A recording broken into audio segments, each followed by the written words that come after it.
I want to talk. You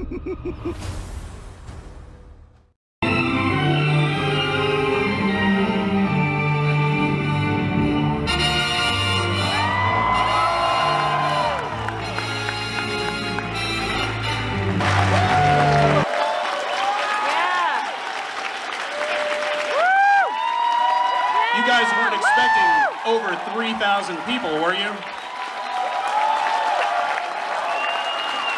Look at all of you. All right, enough. You're cutting into the question time. Now, you remember, the first time I did a Batman, I wasn't playing the Joker. I came in and did a part on Heart of Ice. The Mr. Freeze. For the Mr. Freeze? I played Ferris Boyle, the guy that shoved Mr. Freeze into the solution. Oh. And I remember getting the script because I said to my agent, I want to be on this show because I was reading Comic Buyer's Guide.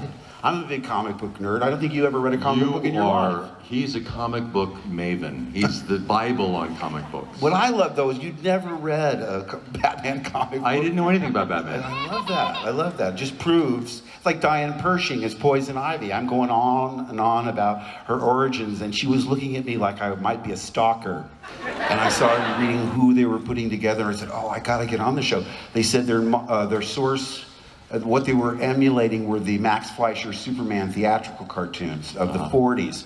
So I called my agent, I said, really want to be on this show. And they just gave me the part on Heart of Ice. I didn't have to audition. I read this script and I thought, my gosh, this is so deep and melancholy, where they make the sympathetic portrayal of Victor Freeze working on this cryogenic technique to, you know, preserve his wife. I said, this is really spectacular character parts on Broadway. And Amadeus, I had been on the road. We did the first national tour, and then they moved me to Broadway. And you couldn't change the lines, but you could play with the laugh, because Mozart was meant to have this ghastly laugh that shocked everyone. So I really played around with that, and I had an arsenal of laughs by the time I auditioned for the Joker. And later I asked Andrea Romano, or Bruce, I forget who it was, what did get me this part, years later? And they said, oh, definitely your laugh. Because when we heard that, we kind of looked at each other and went, that's the guy. Wow, wow. So it pays. Andrea Romano, that's a good name to start on. She has so much the heart of what happened with the show. I don't think I consciously realized it at the time, but as a kid, I loved all the Universal horror films. And I loved talking like, you know, listen to them, the children of the night. The Bela Lugosi. I loved Peter Lorre and Boris Karloff. I loved all those guys. And one of my favorites was The Invisible Man. And Claude Rains says, crazy? You think I'm crazy? I'll show you who's crazy. He had such grit and drama, and it was so dynamic.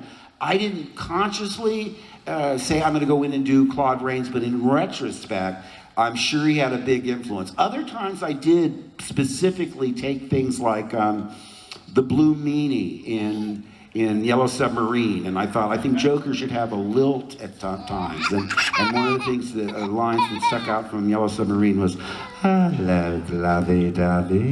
And it's creepy in a way, and I like to mix it up as best I can. So even in the laughters, by the time we had been doing it a few years, they'd say, do a Renfield, which is Dwight Fry as Renfield in Dracula. So yeah, there's that. Yeah. Thank you.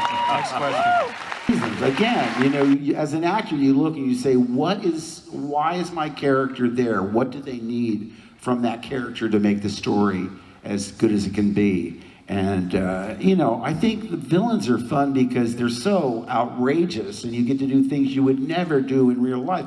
I'm telling you, people that come up to me and want me to do the Joker, it's almost like having a really vicious and malevolent ventriloquist dummy. Because you can insult people and they love it. It's like Don Rickles. I recorded a message for a comedy awards in London that I couldn't go to. And I just said, all of you sitting on your fat, spotty bottoms. I mean, I was just ripping them. I was really rude and awful. but they give you a pass if you're the Joker. I love the way we did it because I got spoiled. I mean, it's not always done this way, but we were all together. Yeah. And we did it from start to finish in chronological order. Nowadays, they come in and, you know, record the actors separately. So you don't really get to feel the timing and the rhythms of the other actors, which is a shame. Well, we had the luxury then of everyone being in LA. Right. Everyone's schedules kind of jiving. Right. So we were really recorded like radio plays. Yeah. And to be in a booth with Mark is such a treasure. I wish you people could see it. Because he literally embodies the Joker. You know, he like his mouth and his face and his mind, he's like devouring the microphone. And you're opposite from him. You know, you're acting opposite of him and you're going, whoa, you know. I never saw myself until they did that making of for HBO. Oh yeah, they did the back scene kind of thing. Yeah. They had natural light and the cameras really hidden. And sort of, then when I saw it on TV, I was appalled. I said, oh my God, I look like a maniac. That's good. It's because you are a maniac. Yeah, and you know what, I mean, one thing about the Joker, first of all, it's fun to play someone who's completely detached from reality and insane, because if you're insane, you're unpredictable, and if you're unpredictable, you're never boring. But what I thought was interesting, that they used him in such different ways. I mean, in one episode, he might be really sinister and scary. In Harley and Ivy, where it's sort of a takeoff on Thelma and Louise, he's left to be the clueless house husband shuffling around in a year goes by or whatever when the animation comes back. And I watched it, and it's one thing to be in character and be, to be in the Joker's head. It doesn't seem the same as when you're watching it as Mark Hamill. Right. So I watched this thing, and it just weirded me out totally. I mean, I couldn't figure out what I thought of it. You know, there's an old joke that actors look at the script and go, bullshit, bullshit, my line, bullshit, bullshit, my line. And it's funny because it's true. We do. Yeah. No, but what I can't believe, I'm watching this thing and I said, did they send me the Batgirl stuff? Because I don't remember reading it that much, and I don't think I would flip over. I'd read the whole thing. I think they might have sent me just my pages, but when what happened, I went, huh?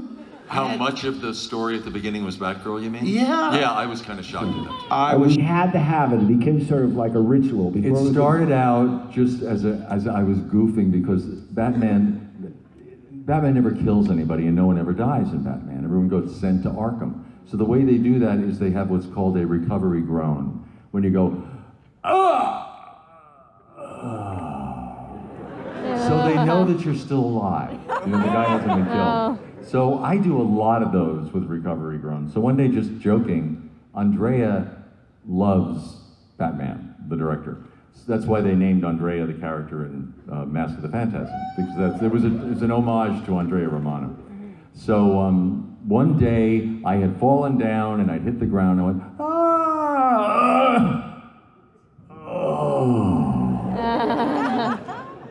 Andrea. We all loved it. And the place fell apart. Surprise! Oh yeah, surprise. But really, I mean, with Wolverine, I was really excited. I said, ooh, cool. I said, first of all, I couldn't imitate Hugh Jackman if I tried. They said, no, we don't want to do Hugh Jackman. Just do it like sort of Clint Eastwood-y. So I gave it that gravelly sort of gruffness and so forth. And I thought, ooh, boy, I hope this is a hit, because then there'll be sequels and so forth, and I'll play, at least in the video games, I'll be Wolverine. And they gave me a copy of the game when it eventually came out, and I gave it to Nathan and Griffin, my two sons, because they still play games and stuff. And about a month and a half later, I went, oh, by the way, you guys, how was that Wolverine game? And they both looked at each other. And they said, well, you were good. I went, that bad, huh? They didn't like the game, so, and they never made a sequel. About it? I thought, what do I say about this?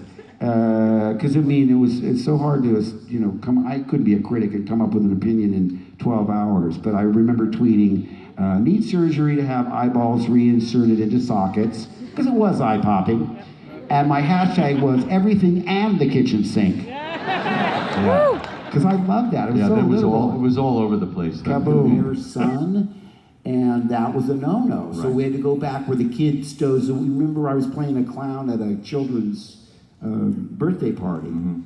And we went back and had to have the kid stow away in the back of my truck because kidnapping a child was verboten. And what was hard about that one is you had to come up with another voice, and it's you that recognize, you say, that laugh. When I'm doing I didn't say quite that way. Well, that's the best I can do. That's my Kevin Conroy impression. But if you go back and watch that episode, I'm sort of doing Ed Wynn. Everything I do is sort of somebody else. The thing that's great about it is if you do like really bad impressions, like no one knows that I'm doing, George C. Scott because it's a terrible impression. But if you can find role models to sort of put into the DNA of the character and then eventually make it your own, that's what I tell, and I said to voiceover people after a few years in the business, I said, have you ever done that? Because I'm doing this part now that's sort of a cross between Howard Cosell and Jay Leno, and some of the best people in the business said, oh, we do that all the time. And right back at, he's my Batman. I mean, there's Kevin, and then there's everybody else, so. That's the way I am about We're Mark. biased. There's Mark and there's everyone else. And again, it's like I love the dance we do because I know Kevin's rhythms, he knows mine, and you slip into a familiarity that's really nice. It's like slipping on a comfortable old pair of shoes. But what's also nice is there's a great trust between us. Actors are people. There are some nice actors, there are some not so nice actors, there are generous people, there are not so generous people. You can be on stage with someone who does nothing but upstages you, and you're constantly battling for the scene. Mark is someone who understands that the better I am, the better he will be, because he has more to work with. Yeah. And I feel the same way about Mark. So I take such joy in watching him do his dance, because I know it's going to get something really wild out of me. It's going to make me be better. He makes me be a better actor.